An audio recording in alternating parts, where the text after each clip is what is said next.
right. Good morning, everyone. Thank you for joining us on episode 162 of Blowback, Exposing Imperial Decline.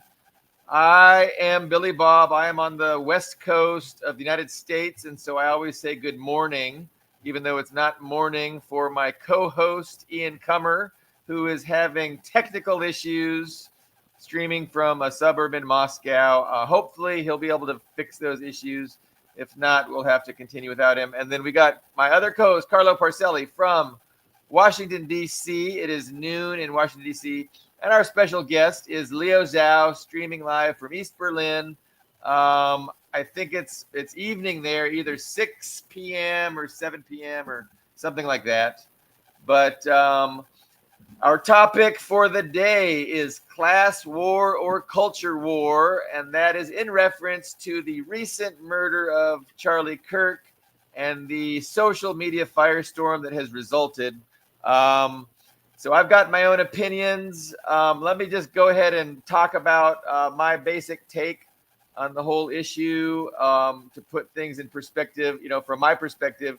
And then we can open it up to you guys, and maybe Ian will be able to navigate his tech problems, but I'm not sure. So, but generally speaking, you can tell by the title of our program, Class War or Culture War, that I kind of think that, culture war is kind of a distraction created, stage managed, and maintained by the ruling establishment, the capitalist class, to make sure that the ideas and the discussion remains in an area that is unthreatening to their their continued ownership of the government and the state.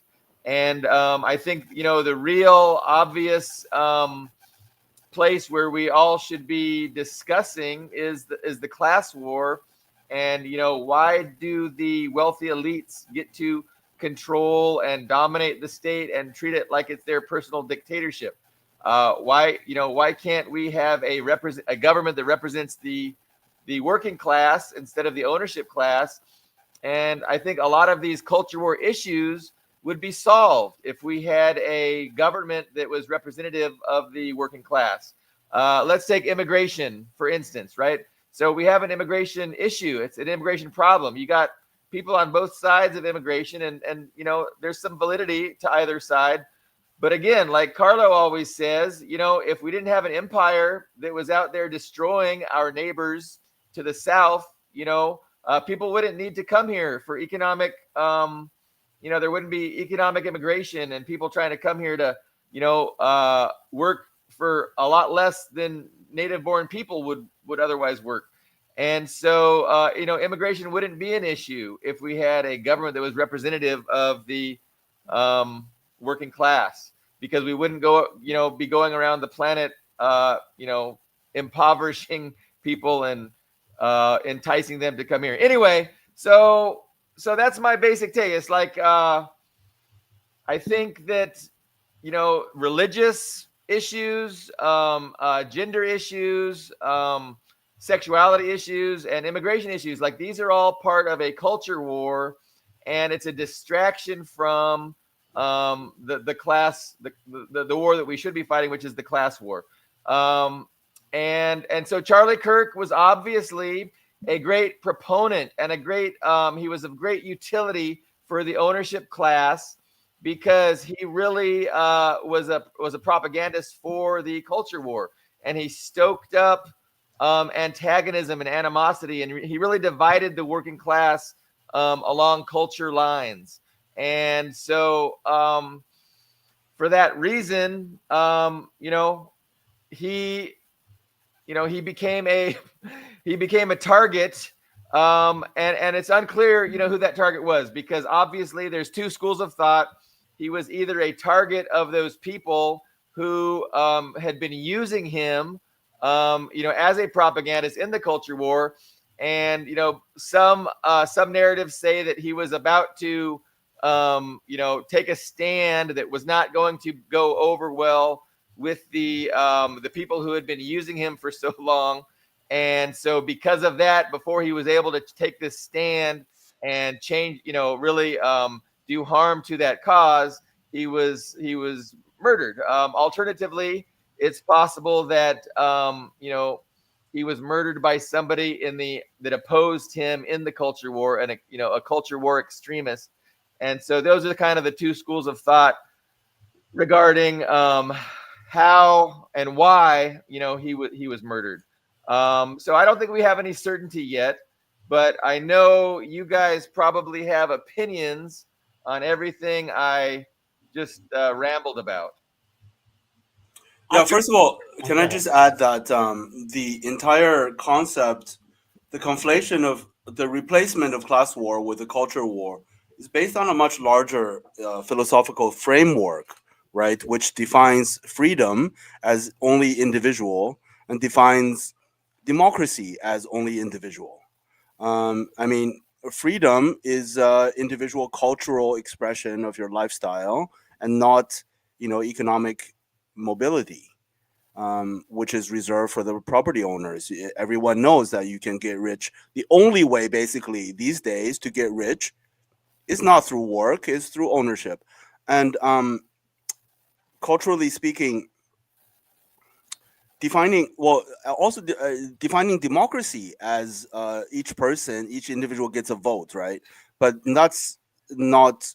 I mean, that's only a tiny part of democracy. The actual meaning is, as a collective, a people decide on what to do with their labor, with their production, with their resources, with their trade, with what they do, right? When was the last time an U.S. American citizen was asked about what to do with U.S. Petroleum, or what to do with U.S.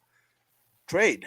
You know, none of those things matter. And of course, the election itself is a complete fraud because it's all bought and paid for by the richest buyers. The politicians are bought by the richest donors. So yeah, just wanted to add that. So a lot of great points. The idea of freedom, the concept of freedom, and the concept of democracy. These things are bastardized in the West, and they've been co-opted and manipulated. And to those of us that are socialists and we see things through the lens of class struggle, those terms have entirely different meanings. Like freedom, is the freedom to be represented by a political party that is interested in furthering the interests of the vast working class majority instead of just the tiny minority wealthy ownership elites. And I mean, that's just so basic. But what about that freedom? Like, that freedom doesn't matter to liberals. Freedom to liberals is, you go and you can vote for billionaire A or billionaire B, and there, now you're a democracy, now you're free. Just shut the fuck up. It's bullshit. Carlo, you have words. Yeah, I mean, what more could be Bernays' doublespeak in Citizens United, which allows wealthy people to basically own the government? And I saw someone criticize on Professor Goldstein's site. He took someone to task for calling what we have now fascist. But if you look up the definition of National Socialism, it's exactly what we have now, especially after Citizens United, where corporations and government work hand in hand. But what I wanted to say was, there is no war. There is no culture war. That's a framework of the oligarchy. That's taking my good intentions, my morality, my ethics. When we were in the streets during the Vietnam War, I was on the right side. I didn't want to watch 3 million Vietnamese die at the hands of these pricks that were making it up whole cloth. And so what it is, it's a way, it's a method. Using the word war is a way of equalizing the two sides. They're not equal. I'm the moral one. They're not. And that can't be an ethical one. And that can't be forgotten. If you forget that, then nothing else matters. Nothing else matters. So, okay. I just wanted to say that. Look, it's just bullshit. This notion of war. There's no war. I have no weapons. All I But have I is mean, my good there's intentions. My people on the altruism. other side. Another word that they belittled a few years ago. Altruism. It's bad to have altruism. Empathy. Now they're going after the word empathy. It's bad to have empathy for people. Everybody, they all think they come out of this fucking Ayn Rand libertarian bullshit. Atlas Shrugged and all that crap. That's what they think they're professing. And that's the side they're on, and it's immoral and it's murderous. I just wanted to say that's the side I of the mean, murderers, the side of the killers.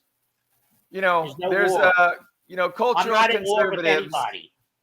Cultural conservatives who are religious, they believe in God, and they would say that they're the ones that have morality on their side, and that they oppose things like the transgender movement, and they oppose and they have takes on immigration.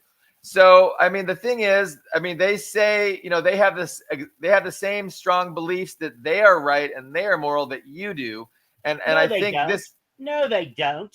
They don't have the same beliefs. They don't have the. Everything you mentioned was oppressive. Everything they believe is oppression. Oppression is not what I'm about. I'm Right. ethically different. If you want, I'm ethically superior to them, far superior, and they Yeah. can go fuck themselves if they think No. that their beliefs are strong or backed up. How many people do you have to hear who are very conversant in the Bible point out to them that what they're talking about is absolute horseshit?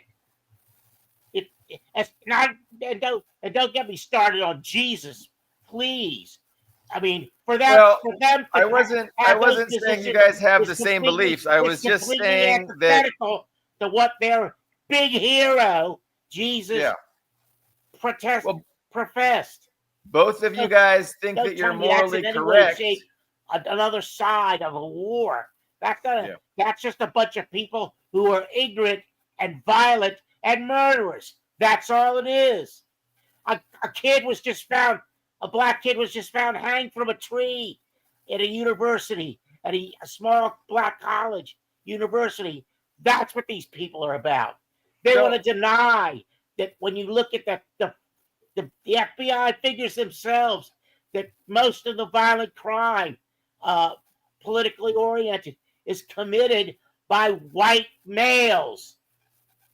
So Jesus Carlo, fucking Christ, what more do you need? can I say anything or so? No. Okay. Don't So give them any credit. They don't have any credit. well, okay. That's what I'm I not wanted sure. That leads me to my second question I have for you. The question I have for you is your article was interesting. I found no fault with it, but you have no solution to the problem when you're dealing with people that are so corrupted in their thinking, have no that how are you going to do that? I would love to hear how you're going to bring them into the fold of class struggle. Okay. So no, I appreciate a moment to speak. So I think that you misunderstood what I was saying, perhaps, and you really didn't. I mean, again, you were talking for a long time, but you weren't really, engaging with anything I said.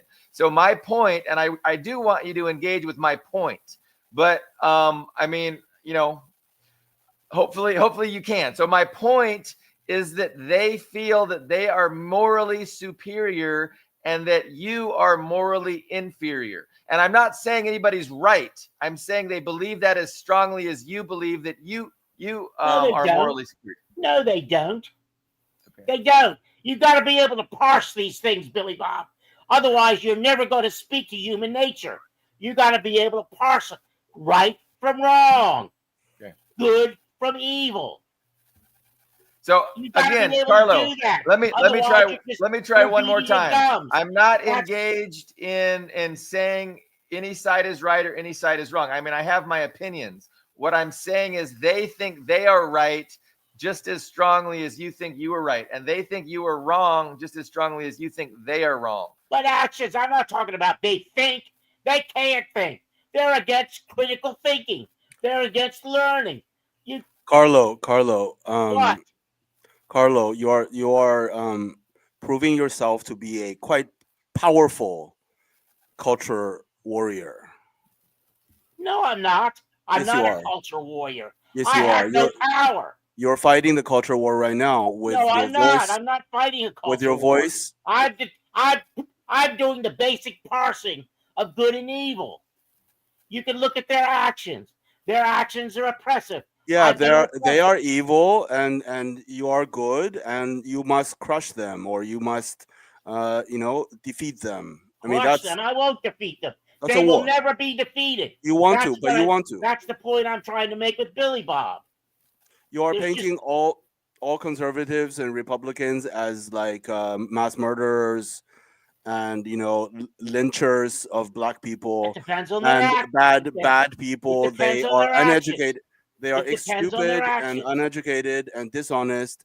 Immoral. And everything's wrong with the USA is the Republicans, is the cultural right. I didn't say That's that. what you're I saying. didn't use the word Republican. You threw that in. Okay, It's conservatives, cultural conservatives, no, not cultural conservatives. Christian. It's not that.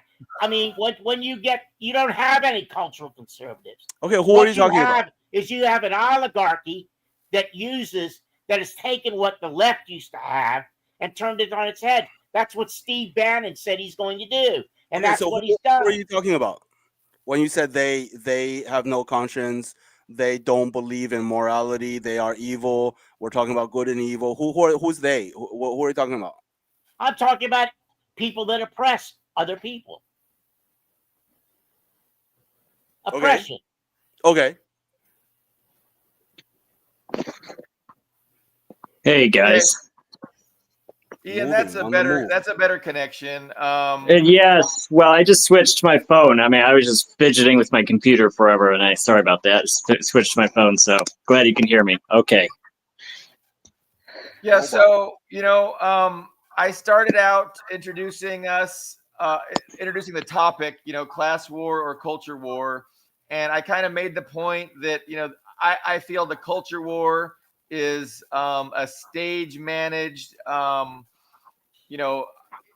inflamed and manipulated purposefully by the ruling class. So that's the struggle that everybody engages in, and it's not anything that anybody's really going to win or is ever going to be solved.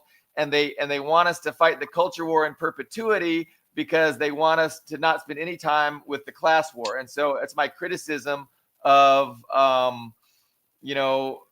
people who really get excited about this culture war. And I think like we should maybe ignore the culture war and start talking more about the class war. So that's kind of my advocacy. But and then Carlo definitely is a proponent of his side of the culture war is No, right. I'm not. You don't. I don't believe there's a war at all. There is no war. Jesus Christ. Listen to what I'm saying. There is no war. I'm not at war with anyone. All I'm trying to do is live an ethical life without the level of hypocrisy that the people you say are on the other side and demonstrate with every time they open their mouths. So Carlo, Ian, I was really you just hoping like to- screamed at the top of your lungs against the other side, against those people who oppress Because they're the other side. I immoral. mean, you just said, Because they're you immoral just now murderers. said the other side. They sanction murder. Right, that's the other side. You are It's railing not against. another side. It's unethical. It's not sides. Don't talk about geometry and don't pick up the No, you geometry just said sides. metaphor. It's not sides. Okay, You just let's said hear sides. from Ian. It has to do with ethics and before- morality. before It we has lose to him. do with oppression. Good Yeah. Lord. So I think there's an element to what Billy Bob is saying. I think is true that culture war, BS, can be used as I wouldn't necessarily call it a distraction, but is a tool to tribalize people into camps, versus us and them. However, I would also point out that there is an organic factor to it, that people are inherently tribalistic, and that culture is largely there to divide us between us and them. So even if there's when there's no top down, even if there wasn't any top down influence on perpetuating culture war, people would still naturally do it. I mean, look at Ukraine. I mean, you can see there's top down influence on separating Ukraine and Russia, differentiating them.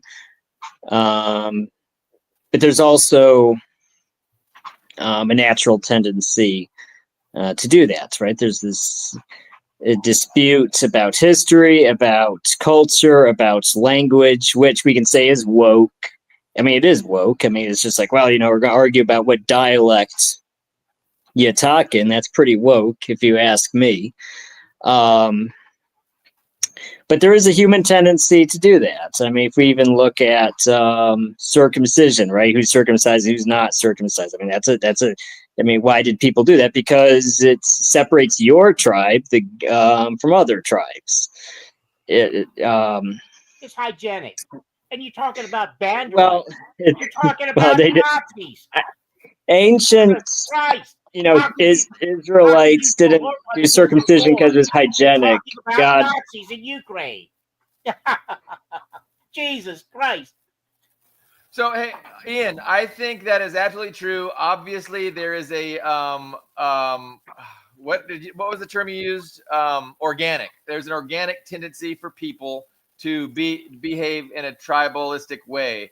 I think even I forget. I saw the son of Parenti, Christian Parenti. Christian Parenti was talking about the Articles of Confederation. One of the founding fathers was talking with some of the other founding fathers in this discourse, and they were concerned that democracy was going to be dangerous for their interests as oligarchs.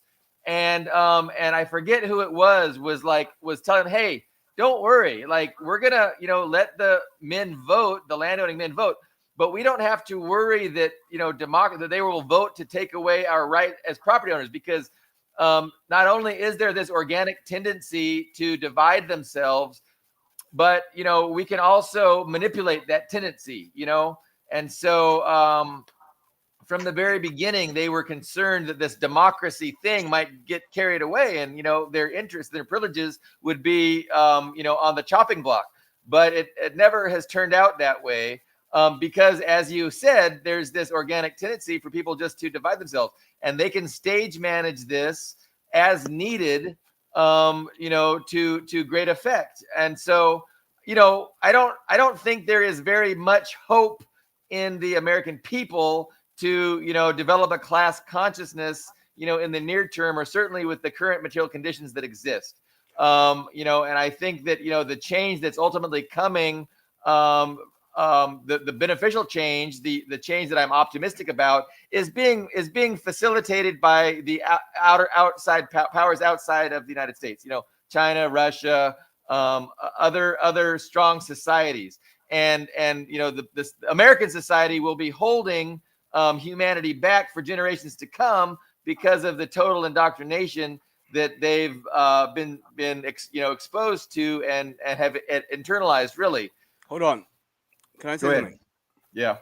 I have to push back against this idea of natural tribalism, right? Not that it doesn't exist, but it exists among a spectrum of human behavioral traits.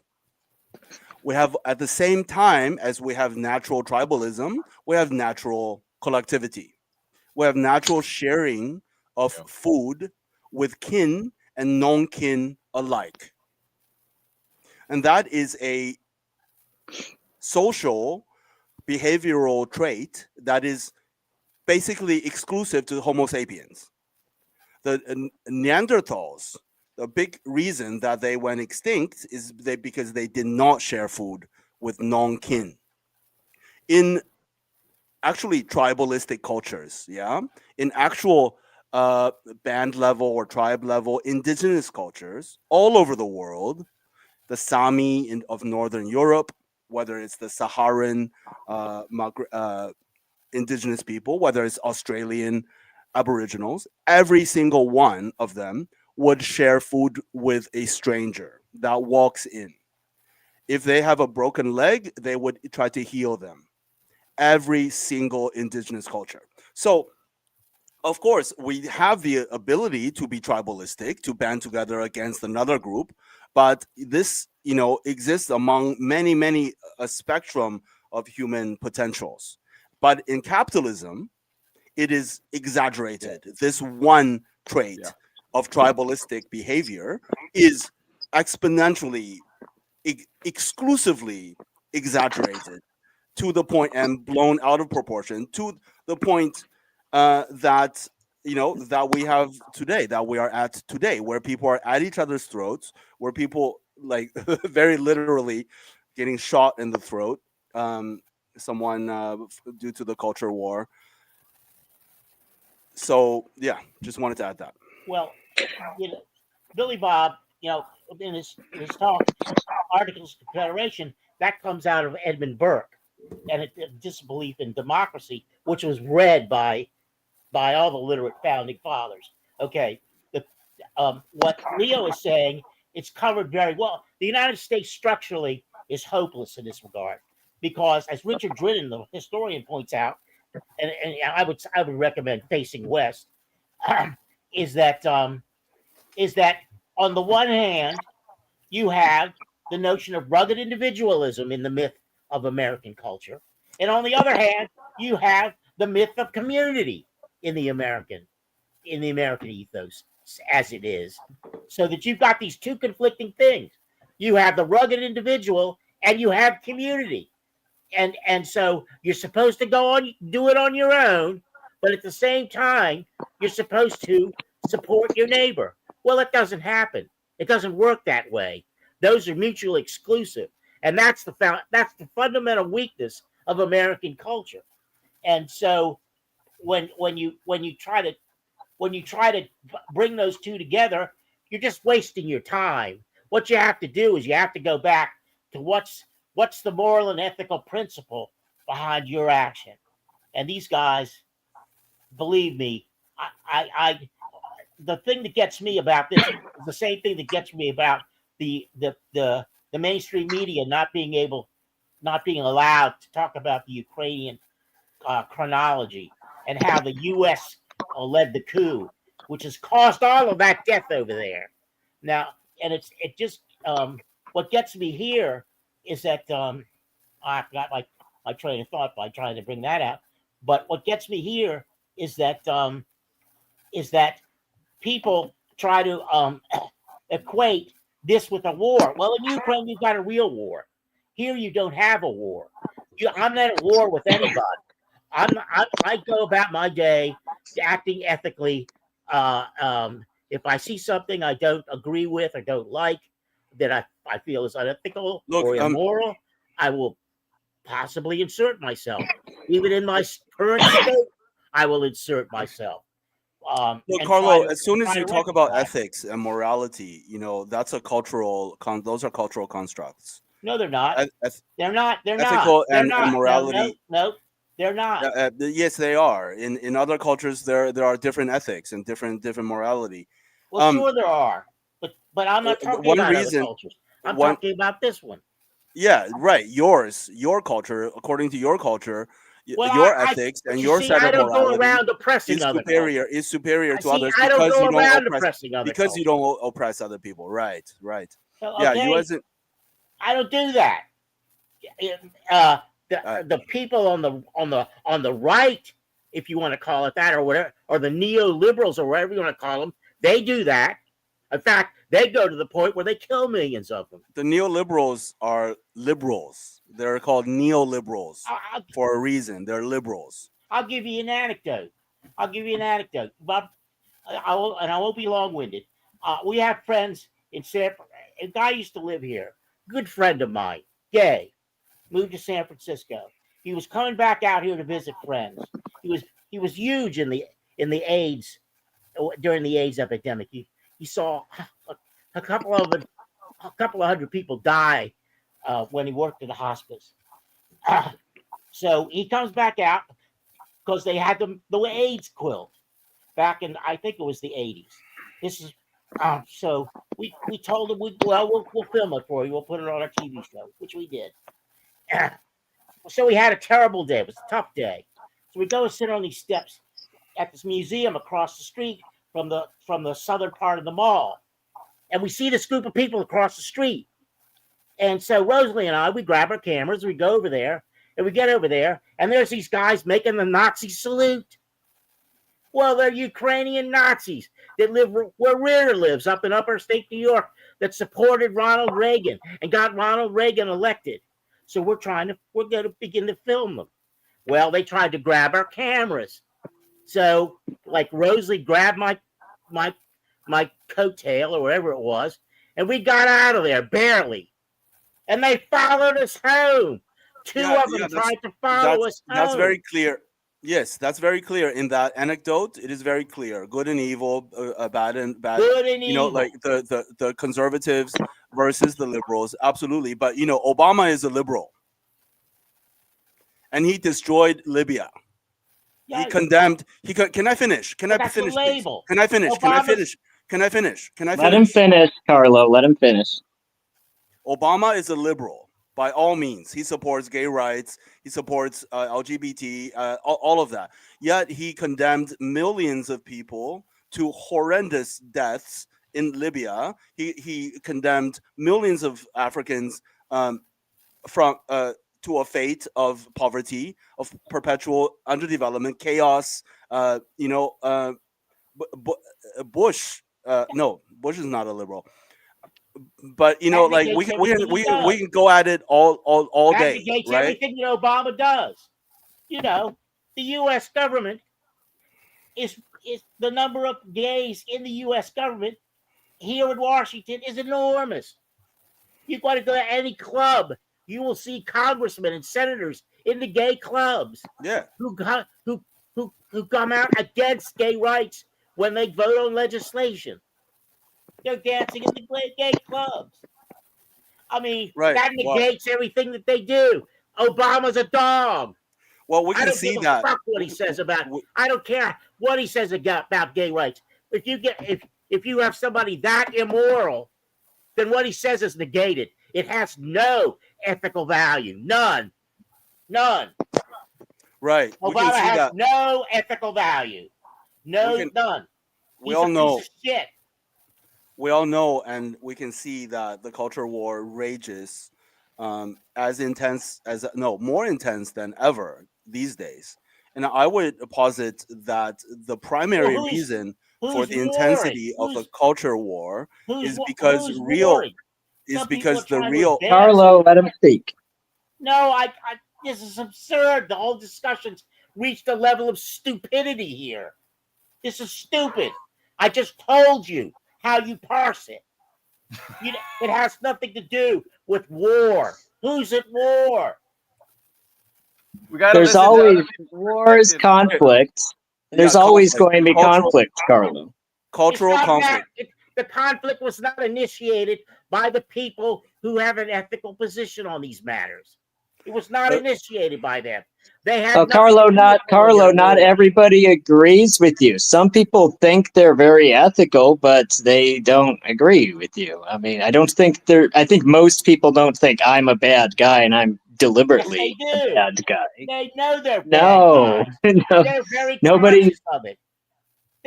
Who thinks they're a bad guy? Who wakes up in the morning and says, I'm a bad guy, I'm going to deliberately be bad? You're exaggerating the position. Communists and people who have Joseph Stalin. Well, yeah, communists. Yeah, right. Yeah. Every day I wake up. Now you're making a kind of a satire, parody about what I'm talking about. That's of no use to anybody. You can do that all you want. I don't give a fuck. But it has no use. What I'm talking about is extra constitutional ethics and morality. I mean, it has nothing to do with what's down on paper. Nothing. It's there. It's in human nature. I mean, Leo just pointed out one aspect of it: sharing food in tribal cultures. That's an ethical thing to do. I mean, what are the Israelis doing now in Gaza? Are they sharing food? That's No, they're imperative. starving people. Yeah, yeah, That's yeah. a clear Yeah. example of what I'm talking about, boys. Jesus Yeah. Christ. I can't believe this. We're having this conversation.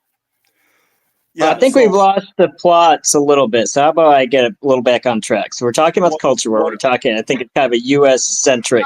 You dropped that. So what I was term. saying, what I was trying to say is that the primary reason I would say that the cultural differences, the issues of abortion and gay rights, and all of these issues are taking front seat or in front of the camera are so blown out of proportion, are so intense with a special passionate intensity, right? These issues of race, of gender, race and gender are so intense, passionately intense, because the real conflict is taken off of the menu, or the real choices, the real conflict is not being fought. The real war is not being fought.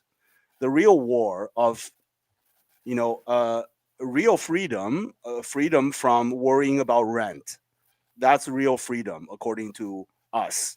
We Marxists say that the freedom to not stress about paying rent, that's the primary freedom, right? And that freedom is not being fought for by the working class, right? So and things are going wrong because the bourgeoisie has won the country of the USA completely, and the real war cannot be waged, or there's no way to wage it. And so people displace their anxieties about economics, about their ability to fucking pay rent and afford food.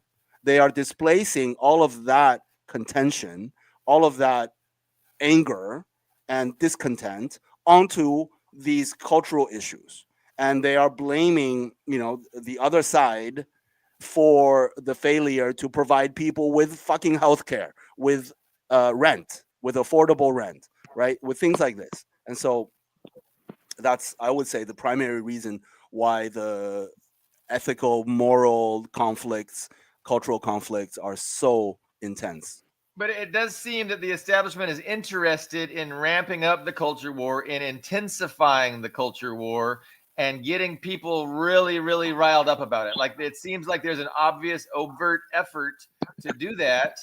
And I mean, there's could be a million reasons for it. I mean, they want us divided. I'm wondering if they're really thinking about doing some kind of a redrawing of the United States borders, where you have multiple countries. Honestly, I saw Trump tweet a geographic implication in one of his tweets. He talked about Washington. He's like, Washington D.C. is not happy with what they're doing in California or something. And he didn't talk about Republicans. He didn't talk about his administration. He used the term Washington, and which is the first time I've seen an actual reference to geography, which makes me think that there's some kind of an idea to change the current geography of the United States in some way. But who knows? I'm really speculating out on a limb, but it did cross my mind. So yeah, culture war, class war.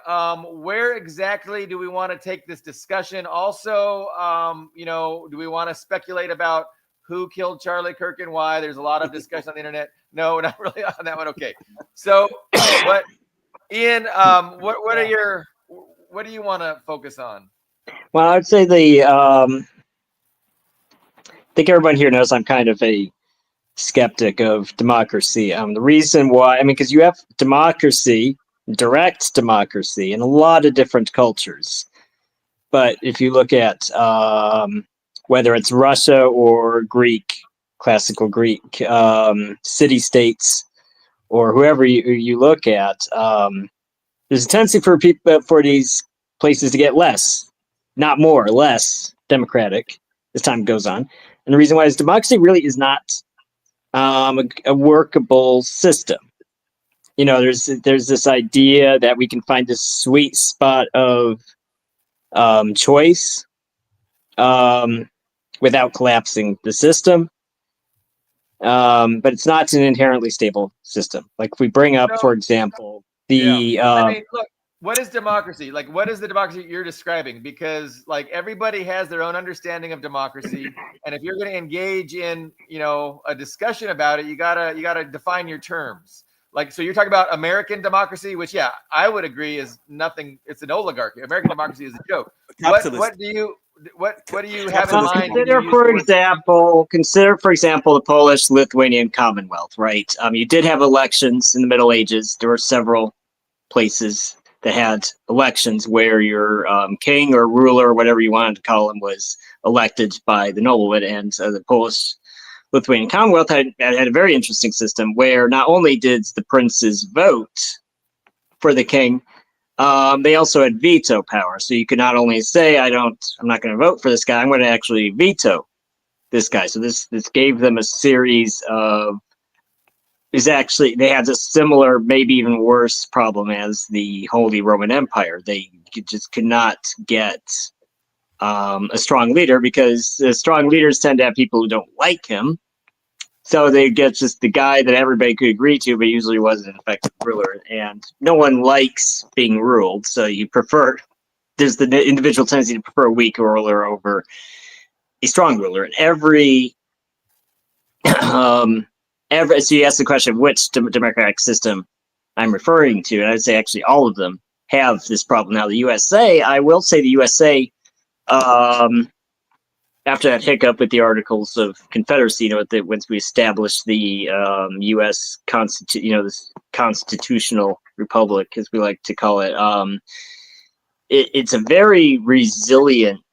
It's an extreme. Actually, I'd say that's one of the strong points of the American system. It's an extremely resilient system. It can take a huge amount of internal conflict and polarization before it falls apart.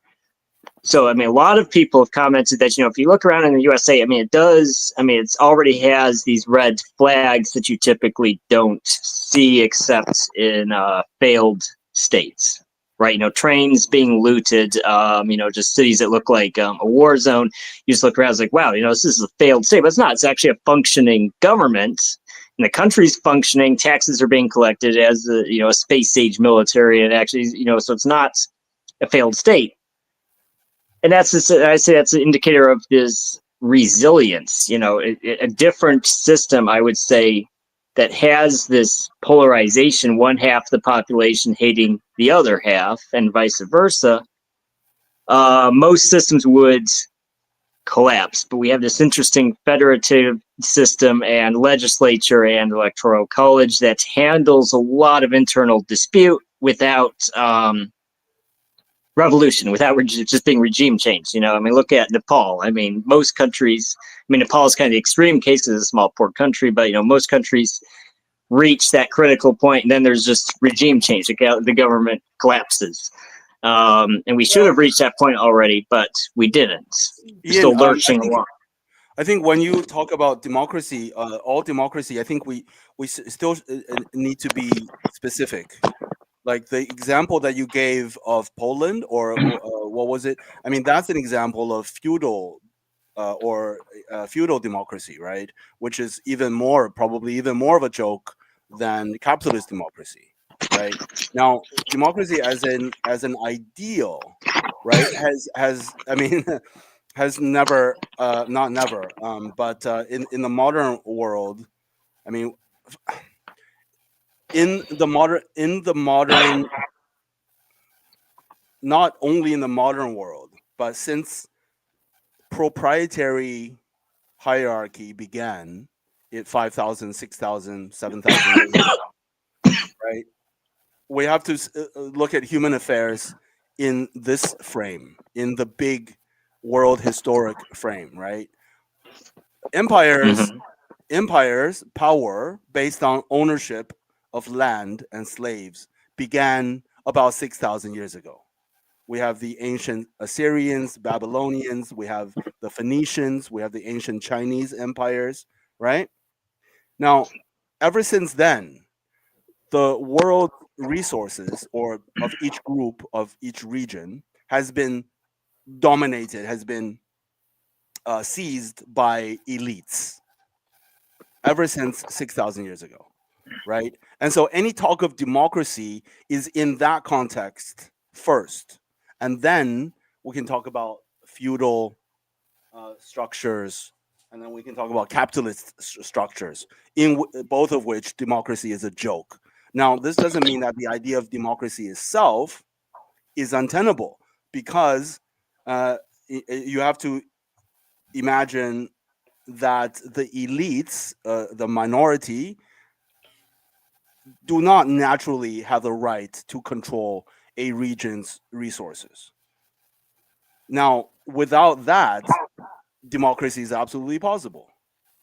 And is it possible to move beyond a few elites controlling all of the resources of a country, of an entire geographic region? Absolutely. Look at China. The decisions of the Communist Party of China is made on for the interest of the majority. It is a party that represents the majority, not the interests of the financial oligarchy. There is no oligarchy, right? So when that is possible, take the control of the resources and labor and industry and trade of a country, of a place, out of the hands of an elite, then democracy is absolutely possible. And it is an ancient idea. The Greeks didn't invent democracy. The idea of democracy exists all over the world. I've studied a bit of African political philosophy. It is absolutely based on consensus, cooperation, collectivity, and democracy. Absolutely. In the Ashanti Empire, they have very, very defined way of doing democracy, and it worked very well. Ashanti is not even the best example. The Achola, for example, in Uganda, or the Luganda people. I mean, we're talking about millions of people. Okay, I'm getting maybe a little bit too far, because Europeans and Americans Well, know nothing about African political philosophy. But I'm just like, that's just sounds probably alien to a lot of people. But I'm just making the point that the idea of democracy has worked for thousands of years, for untold fucking hundreds of thousands of years, since humans have begun walking on this earth. Systems of governance have been democratic, largely democratic. If you ask any people with ancestral knowledge of how human beings behaved, how their ancestors behaved, their social system, their political system, right? We see the idea of democracy all over the world, and working, absolutely working. Did you have something to say to that, Ian? Or can I make a point? well, I mean, it's like democracies. I mean, this point that democracies worked for thousands of years. Well, I mean, where specifically? I mean, we don't need to say tens of thousands of years. We can say, okay, so in the last, let's be Uganda, generous. Okay, last Uganda, 2,000 years. huh? Actually, Okay, so I'm not sure a tribe is a democracy as a formal government. I mean, okay, so how about no, they're not tribes. There's no word. There's no English Western equivalent word for these societies. For example, the Luganda, right? Is the largest ethnic group of Uganda. There's Mhm. more than 5 million members, right? And they have no central. They have a central authority, but the central authority does not control the entire region's resources. There's direct democracy. All of the decisions are based on consensus. Consensus is hugely important in African political philosophy. Consensus and democracy. There's a system. Okay, I would describe how exactly it works, right? It proceeds from the village level, people meeting around trees to discuss decisions that need to be made about whatever, agriculture, whatever, trade. people meet around a tree, and these events are fun. They're not a drag. Is people meet and they laugh and they talk for as long as it is necessary. They are, until people reach a consensus, and then there are representatives that bring that consensus to, some sort of central authority, and the central authority are comprised of elders who do not want power, and they have no power besides helping people resolve conflicts, resolve uh, their issues, and making decisions, right? And they take all of the uh, consensus decisions from all of the smaller villages, from all the villages, and together they make a decision. So can I weigh in? I think what we're the kind of the discussion that you guys are having. Leo is saying that that humans are going to adapt to a system, and certain systems can make humans more selfish, and other systems, humans are more than willing to not be selfish and to think in collectivized ways. And so it's not like there's this inherent human tendency to be selfish, but it depends on the environment, and then the environment can shape our tendency to either be less selfish or more selfish. And I mean, I think that is absolutely true.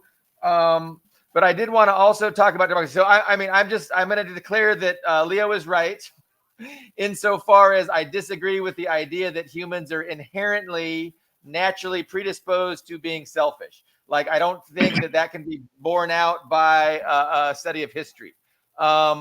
But let's talk about democracy. I mean, as Marxists, we understand that within the age of capitalism, capitalism divides society inherently between two groups of people with competing interests, the owners and the workers. Our economic interests are in competition. It's a zero-sum game. More profit for the owners means less wages for the workers, and vice versa.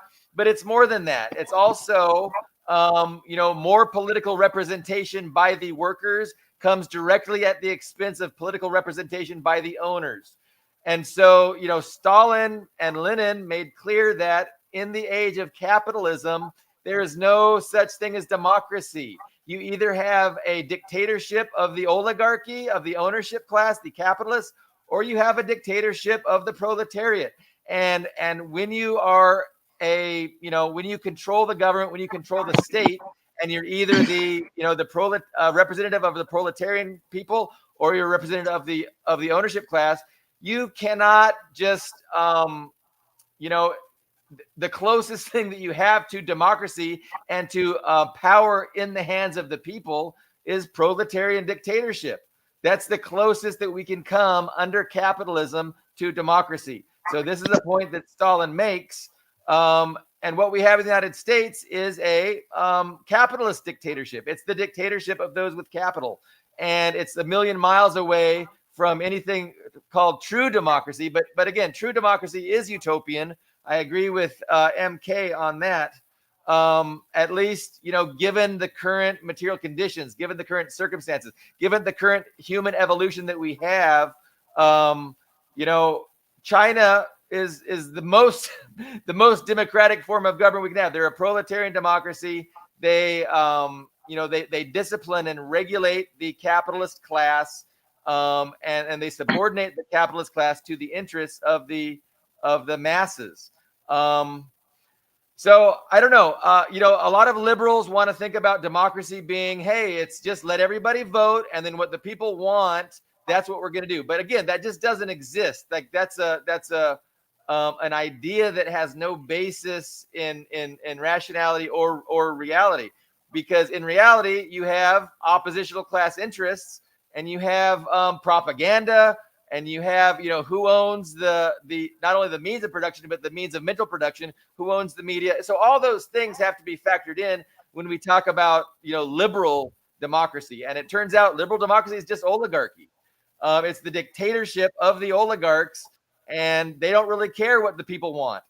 And so what they want to divide the people, right? They want to set the people at each other's throats so they can have a free hand to pursue what is really what they're really interested in doing. So right now, again, the West is really interested in maintaining global hegemony, defeating China, defeating Russia. And so I don't know, can that explain the heightened sense of culture war that is permeating the West? I mean, it doesn't seem accidental. Things are happening simultaneously in Europe and the United States.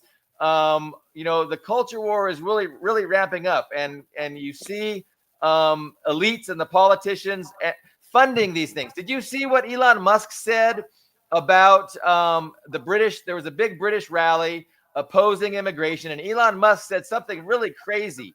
I mean, I forget exactly what it was, but he's from South Africa, right? He's a fucking colonist, is a South African, racist, and he was just championing the right in Britain, who were saying, "Hey, get these immigrants out. This is Britain for Britons. We don't want any of these immigrants." And Elon Musk was right there. Yeah, we don't want those immigrants. That fucking, I mean, it was so disgusting. But at the same time, you can understand how uninformed, thoughtless, stupid people can buy into these things because they don't know any better. They don't know that what they think is democracy is just a capitalist, dictatorship that has facilitated immigration specifically to lower wages and divide society to give themselves a free hand to not be threatened by the class war or the class struggle or socialism. I mean, this is the only thing that they fear, and they don't fear the culture war. They want a culture war. Anyway, I rambled for a long time there. Well, okay, so I think what everybody here is talking about is consensus, right? People want, when a government, whether it's people who met around a tree or it's a central government. I mean, you could even have a dictator who has the consensus of the majority of the population. What people want is consensus, and it's possible to have a consensus through votes and elections, but elections do not. I think the unfixable problem, the completely unfixable problem that the USA and several other countries are having right now, is that just elections existing does not create consensus. It can actually do the opposite. I mean, 51% of the population votes for a certain candidate. Okay, great. You have the consent of 51% of the population, and the other 49% just have to pound sand. And what if those 51% want to vote for slavery? Their consensus is we're going to be a slavery state. So I have a problem. And that's exactly it. The problem is that when you have a polarized country, we have two parts, maybe it's split almost 50-50 like it is in the USA, or maybe it's not. It's split 60% one way, 40% the other way, or even 30% the other way. That guy getting elected is going to be perceived as an attack on the people who didn't win. It's not physically possible to have their consent, because those two factions of the population hate each other, and they know that, okay, that other guy won, so he's going to spend his term cracking down on us, which I don't think is even a wrong interpretation.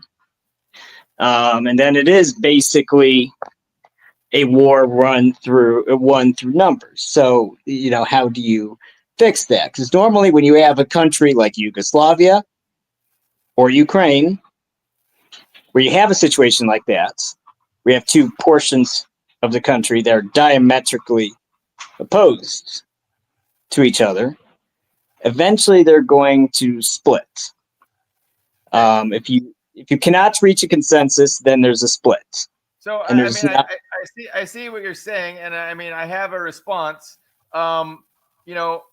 Again, it comes back to the solution to that is a system that is genuinely interested in getting a consensus, right? Instead of a system that's genuinely interested in causing division.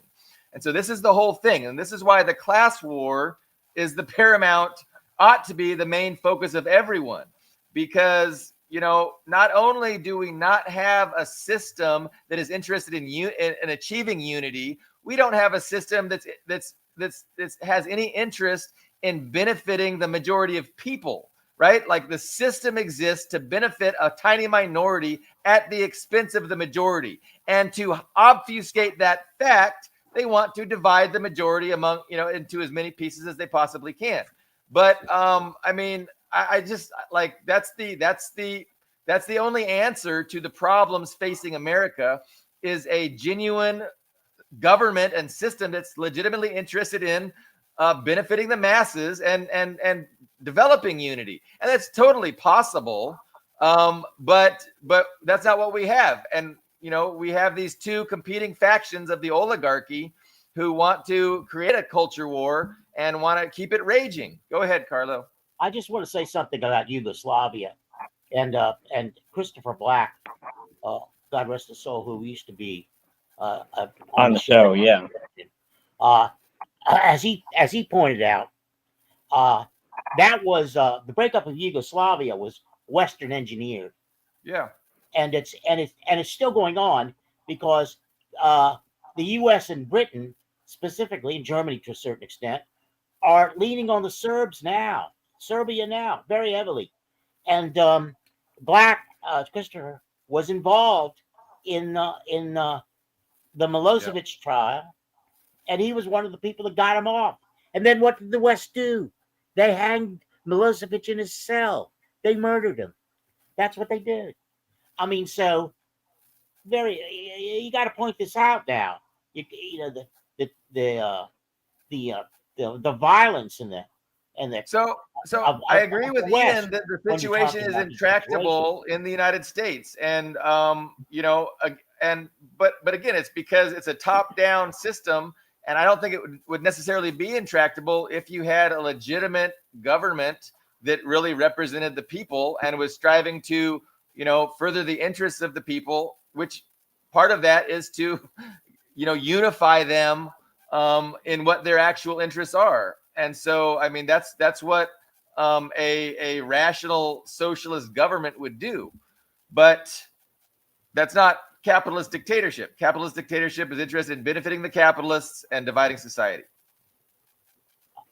Well, I think the question communists need to ask is because there are the MAGA communists, as they call themselves. That's not a name I made up. That's what they call themselves.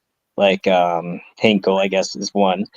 I think right now it looks like, I mean, I'm completely astonished to even say this. I never would have said this a year ago. I mean, I couldn't, even if you gave me 1,000 guesses, I wouldn't have predicted this. But it looks like MAGA is going to win. They're going to be the hegemonic force, if you will.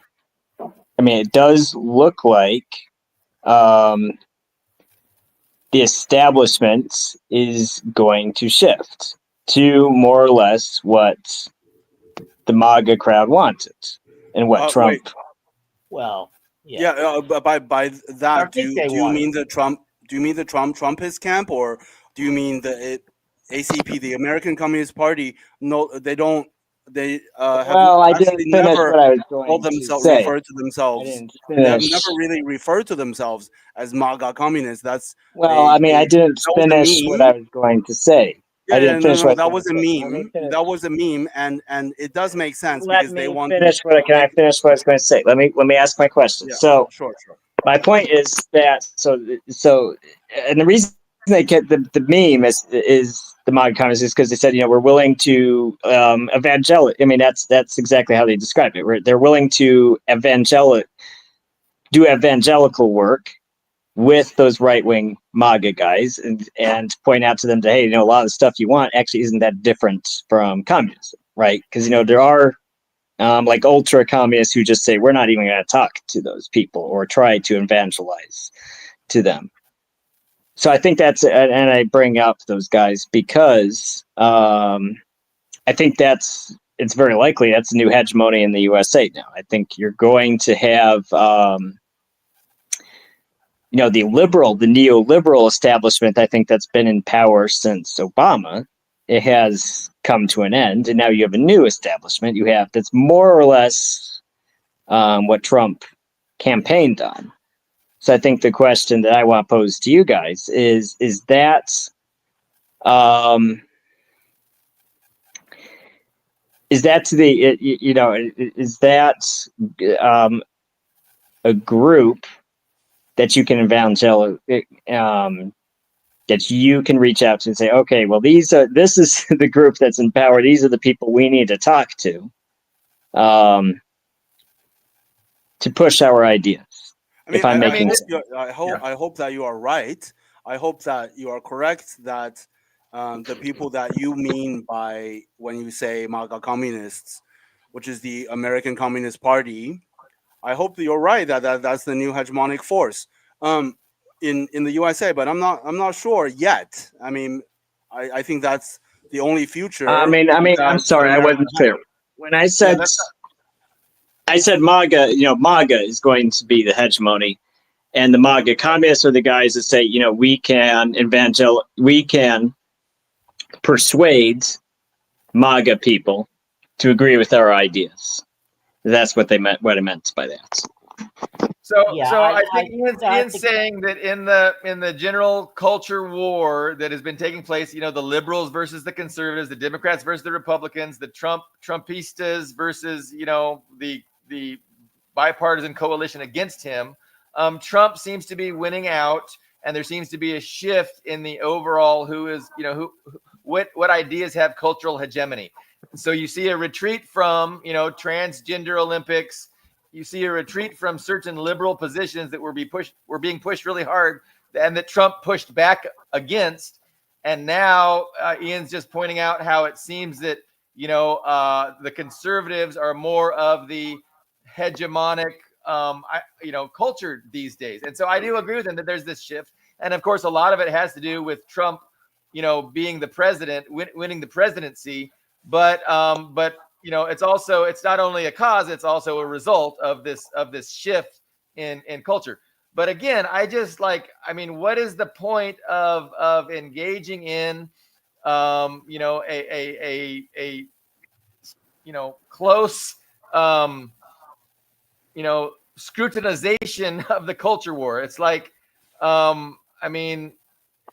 nothing really has changed. The culture war is changing, and it ebbs and flows, but ultimately it's the same class in power, and it's just like I don't know.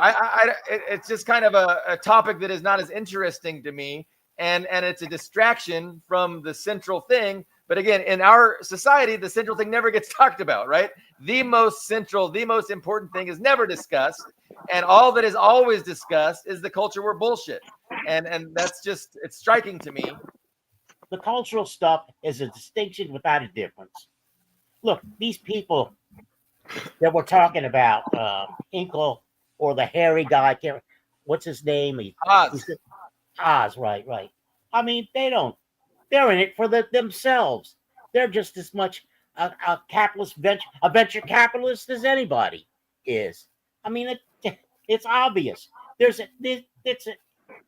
Yeah, they can win over the MAGA people. I watched Haas brag about going among the MAGA people and talking to them, but he didn't mention that he was a communist. He mentioned at the end he was a communist, and then they go, "Oh, well, I have to think about what I told you." The people didn't want to. No, and so to Ian's question, I think an outreach to the hegemonic MAGA people is just as important as it is to outreach to the liberals. In my opinion, they're both confused. They're both entirely incorrect and misperceiving reality, and they need to be educated. And that's the only way to to make change, progress, to achieve lasting necessary improvement in our society, is to educate people and let them know, hey, this is what's going on and this is why it's going on. Yeah, and until we get upset about that and do something about that, we're going to be caught up in this stage managed back and forth with the culture war bullshit. Now, Carlo makes an interesting point that the culture war you can't really extract it entirely from the class struggle. And I think there is some truth to that. And I think Todd had a point to make about that early on. And he was like, what would we put as Martin Luther King, right? So actual the legislation, civil rights movement, like, is that culture war or class war? I mean, you could say that that's culture war. Is it bullshit? Absolutely not. So that's an instance where the culture war wasn't bullshit. I mean, I guess you could parse that and say, well, it was really a class war. But that gets into Carlos' thing, is there's no distinction between the two. That was racism and bigotry. It's funny, yes. That was that you could see. Look at statistics. You still can look at the statistics. African Americans are oppressed. It has nothing to do with culture. Jeez. So what do you guys think about? I mean, am I wrong to make a hard distinction between a class struggle and a cultural struggle? Are they really just the same thing? What do you guys think? No, they're interrelated, of course, and they shape each other. The class war shapes the culture war. That's we have to get that relationship correct. They are not on equal footing. One largely produces the other and shapes the other. Look at the governor. Look at the governor of Idaho. I mean, excuse me, Utah, with this shooting. We should probably go back. I gotta the killing of Kirk. We should probably. But look what he said. He said he hoped it wasn't somebody from Utah. What he meant was he hoped it wasn't a white person. And I watched black person after black person pick up on that. Yeah, what he's saying is he hoped it was somebody who was black, somebody who was not from the Utah Mormon community. By the way, much of the FBI is made up of Mormons, if you don't know that. So what the governor of Utah is a racist, is a bigot. And it didn't take culture wars and being pointed out, distinction. I don't think he said he wished it wasn't. I remember that tweet. I don't remember him saying. I don't remember exactly what he was saying. He was hoping it was a foreigner or something like that. He didn't say. No. You're not gonna belittle what the African American people I listened to came up with it automatically on their own. He said he hoped it wasn't somebody from Utah or somebody from the clear implication was race.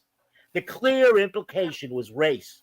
No, you don't get that one. But I think I like what Leo said. He brought some clarity. I mean, I was asking some questions and he brought some good information. So, I mean, the ruling class has a big, huge, tremendous influence on people's opinions, what people talk about. And so I think that, the culture war is something that is pushed and shaped by the ruling elites, by the media, by the leaders, the politicians. I mean, these are the people that get people worked up and onto separate sides. And so, there's an organic component to it, but there's also a top-down component. And if we had, a government that represented the people instead of a tiny minority of extremely wealthy capitalists, they would be investing in unity and in furthering the interests of the working class. And you wouldn't have these divisive culture wars. I think they're just a product of capitalism, a product of capitalist dictatorship. Absolutely. Can I add something? The people of every age embody and live the culture and the ideas of the ruling class, right? This is very, very clearly demonstrated because people in the Middle Ages in Europe, the commoners, the peasants, the ironsmiths, the normal people, non-aristocratic normal people, what did they fight about? They fought each other about religion, about interpretations of the Bible. Well, after they were allowed to read the Bible after the Reformation, right? They did not fight about gender. But of course, gender issues existed back then as well. Of course, there were gay people. Well, that's not true exactly. In 1381, the Brits had a peasant revolution, and gender played a huge role in that. Hmm. The rights of women, Sure, sure. and the ruling class did not want to expand the rights of women, and the peasantry was for expanding it because women did equal work to men at that time. I mean, that was 1381, and there's been other examples of that. Sure, Jake's sure, been kind sure. enough to provide the quote from the governor. Absolutely, all of these examples did exist, but on a daily, life level, people, did not sit, after farmers after a day of working the fields. They did not really fight about, you know, whether trans women can use male women's bathrooms. You know what I mean? Like, Yeah, I know what you mean. yeah, like people largely, act out the conflicts of life according to a cultural structure But that it is must be. largely determined by the ruling class. It That's should all. be mentioned if you had the means in Europe to be transgender, that was no problem. And if you were homosexual, if you had the means, the money, the power, you could be homosexual. Yeah, It yeah, was not an issue sure, if you had the power. I wanted to sure. point out one other thing about bigotry, and that is the 300 or so Korean workers who were picked up by ICE in shackles and removed from the country. That was race. That's clearly bigotry on their part. Clearly bigotry, and the interesting part is because the plant couldn't function without them. Trump had to reverse himself and say, "Oh, well, you can come back." And only one worker out of the 300 or so that was shipped out of the country wanted to go back. Only one. I mean, that's how bad that kind of bigotry is. And you take the plant in Arizona, that's this multi-billion-dollar plant that's been built um, for computer chips with the help of the Taiwanese. Well, now there's not enough Americans who can work there. They don't have the expertise, so the Yeah. plant is failing. I mean, you Yeah, just Trump had, recently tweeted that it's going to be necessary to allow all these foreign workers just to come in here just long enough to train American workers. But he said, yeah, he's kind of did reverse himself, and he's, saying that's that not going to we have happen. to. American workers are too stupid to pick that up. When I So- call American workers ninnies, I mean it. In Even typical black chaotic workers. fashion, we have had And- our, we attempted to address these issues, and it feels like our discussion was very unstructured. Everybody was all over the place, and Well, it feels like look, it was a real chaotic discussion. But anything else? I don't want to say final thoughts. Does anybody have any really pressing thoughts that any angles they want to push and make us, think about and reflect on? I mean, I think I've beat the dead horse, with my perspective. I want to say we don't get anybody watching this show. Very few people bother to watch it because your niche is not the majority niche. It's not even close. Because when you talk about the differences between abortion rights and non-abortion rights and that sort of thing, and call it a war, that's what the popular idiom is.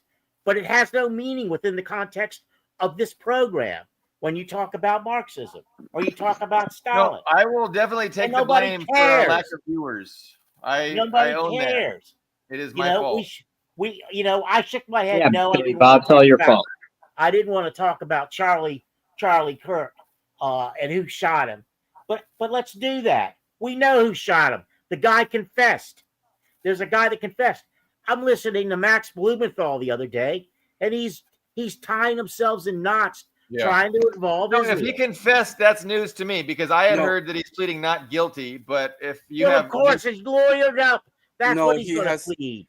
Yes, he's he lawyered up. actually has not confessed. yeah, Yes, Last he I has. heard, he's not confessed. I mean, He confessed to his parents, his father, and his father told the authorities, and they hauled him in.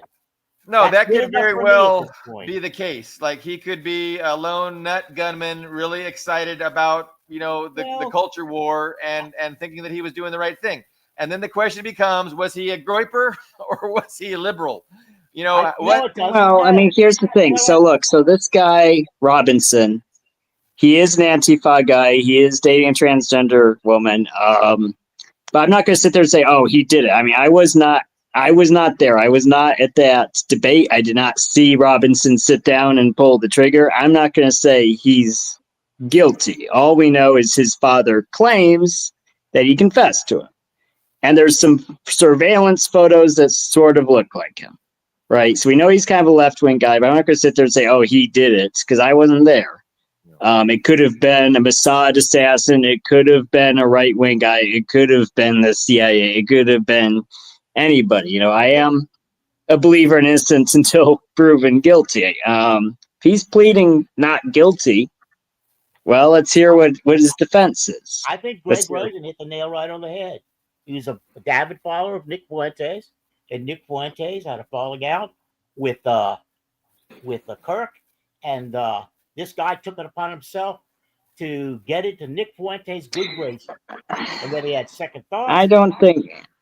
And he, I mean, they're pushing the groiper angle really hard, but I know actual groipers on online, and they did make fun of Charlie Kirk for loving Israel, being pro-Jewish, and all this stuff. They didn't like him, but they didn't call for his death, and they didn't dance on his grave afterwards. Well, So I don't think it was. that has nothing to do with it. Robinson's state. Well, how's it nothing to do with it? It how has does that have nothing to do nothing with to do his with state it? of mind. I mean, Nothing. because He confessed. He confessed. I So dealt with a what- guy the other day who tried to compare him to Lee Harvey Oswald. What did Oswald say when he was leaving the jail in Dallas? "I'm a patsy."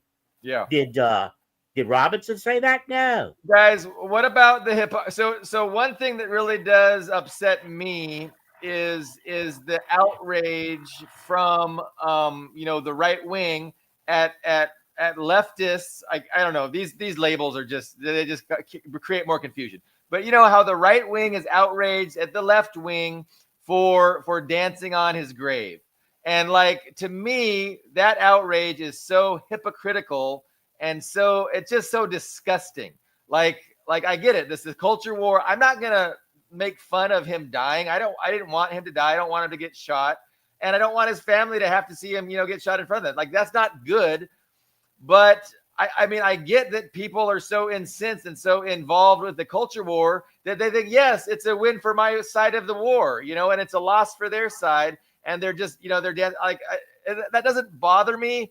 But the selective outrage that and people losing their jobs, right? People losing their jobs, being identified and fired or whatever for expressing satisfaction at Kirk's death. That's a lot too much. I mean, like these people that are angry at leftists for laughing about Kirk's death are the ones promoting a genocide, facilitating a genocide.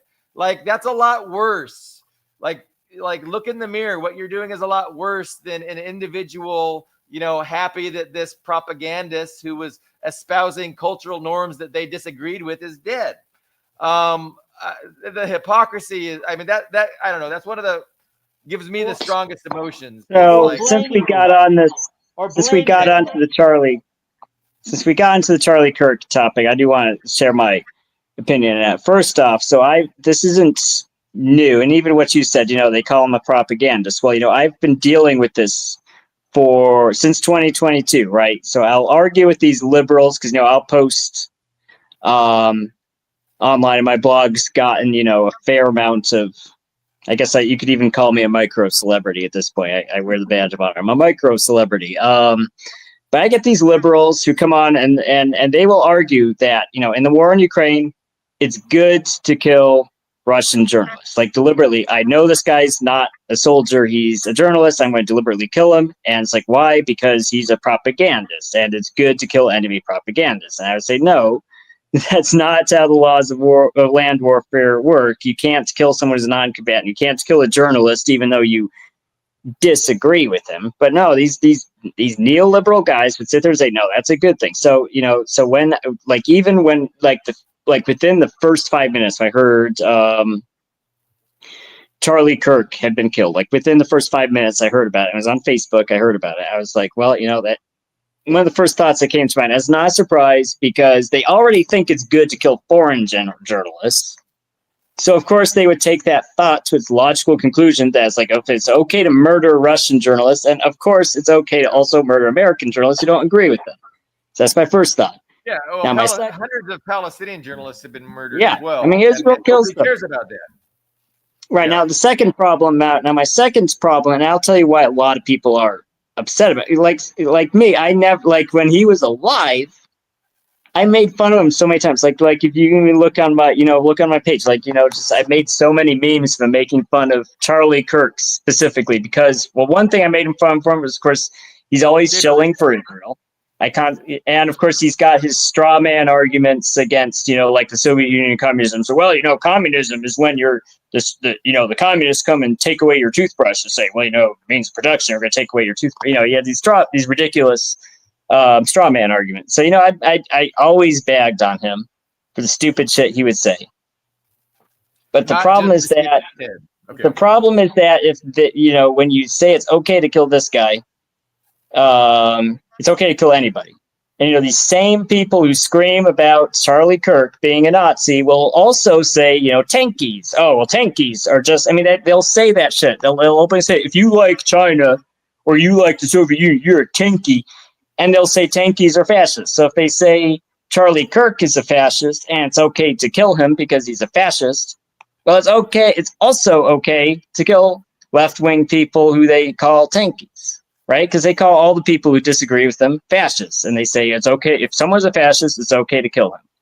Well, the problem is, and also the other problem is that, Charlie Kirk, and I'm sorry, even as someone who bashed him all the time, he's not far right.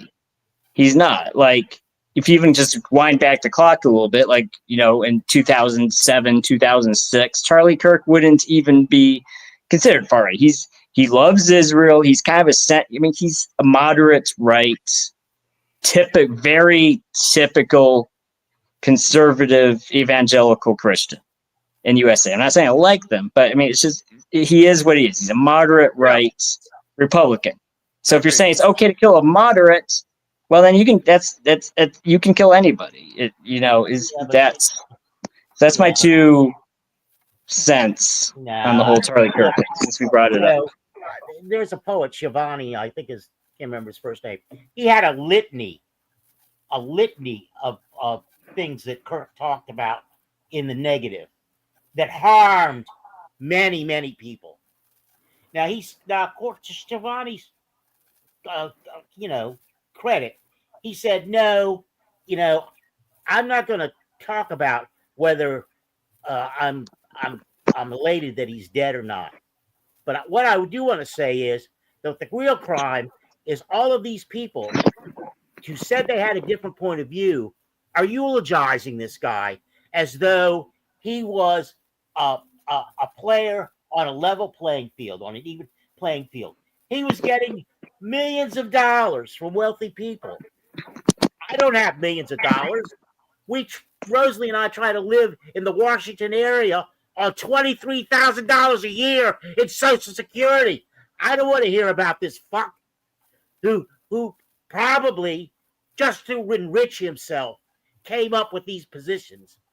It's a conscious effort on his part. Anybody that takes that money, and believe me, I've had opportunities to take money. I was approached by, if you won't believe this, by the John Burke Society to write a youth magazine, edit a youth magazine for them. And what they were willing to pay me was not trivial. It was far more than I've ever seen in my life. But I didn't do it, because when I went back, when I began this conversation with, it's ethics and morality. That guy had none. None. Not an iota. Well, He when was you an martyr opportunist. someone, he's a martyr, and people will embellish him. I mean, if you don't want someone to be a martyr, don't martyr him. Well, I didn't I mean, martyr him. that's the reality of it. I mean, look at Alexander Dugin. I mean, look at Dugin. He is basically far right. He is legitimately far right. Who? But when the Ukrainians killed his daughter, Dasha, what happens? People no one really paid attention, even in Russia itself, no one really paid attention to Dugin. He was a fringe guy. He was Putin's brain. No. Yeah, right. He was Putin's right-hand man. They talked every day. They were best pals. They had matching tattoos, right? No, I mean, seriously though, look at that. When that car bomb went off and killed Dasha, that put Dugin and all the dumb shit he says in the limelight. So in all seriousness, if you don't want someone to be a martyr and for his viewpoints to be taken seriously, don't make him a martyr. If Charlie Kirk... Robinson, don't tell that to me. I know that. I'm just saying that, I mean, of course people are going to utilize him because at the end of the day, as much as I made fun of Charlie Kirk, he was sitting there debating people. It's like, hey, debate me, bro. You can say it was self-serving, and he was doing it for clicks and for exposure. But at the end of the day, he sat down and said, if you disagree with me, come and debate me. Well, and someone pulled a bullet at him. I didn't know who Kirk was until he was killed. I went and looked him up. I saw undergraduates at college pick him apart factually. He was a liar, a career liar. He's 20. Well, at the end of the day, knew more than he knew about anything. You just admitted that, Ian, about 3 minutes ago. Jeez, good Lord, people. You're talking about ethics and morality here. Yeah, no, I mean, so there's a such thing as conservative ethics and morality, and Christian conservatives have their own understanding of ethics and morality. This was the point that we were arguing. Those are not ethics and morality. It's not ethics and morality. I have a whole family in Cleveland, Ohio, dozens of cousins who have gone from Catholicism to evangelical Christians. They have no ethics and morality. None. And we don't talk. And I mean, I don't know how that furthers the discussion. I mean, I'm telling you that, of course, they do have their own understanding of these concepts, and they're different than your understanding. But if after a year you have 90 it's like you're refusing to deal with that reality. You'll be lucky. You have no conversation. You're not getting anywhere. You're speeding your gums. You're spinning your wheels, or whatever the cliche is. You're not getting anywhere. Obviously, we've been doing this now for 170 shows or something. Nothing. There's no response. Okay. You got to think about that for a second. That should give you pause, because there are people out there who talk shit, who don't know squat, who get 50,000 hits, 100,000 hits on their shows. Yeah. So again, I don't know what that has to do with the price of tea in China, and also, it does. It has everything. I'll go ahead and mute Carlo just because I'm running out of blood sugar. But I don't know why you're refusing to address the fact that other people that disagree with you on the other side of the culture war, again, they have their own concept of morality, of ethics, and just because, and you can't even let me talk. It's like, it's crazy, and until you're able to engage with that reality, it's pointless. That's a reality that needs to be engaged with. And you're refusing to do it. And that kind of limits where our discussion can go. And it's true. We don't get a lot of views on this program, and I will take 1,000% of the blame. But I will. It's all your fault, Billy Bob.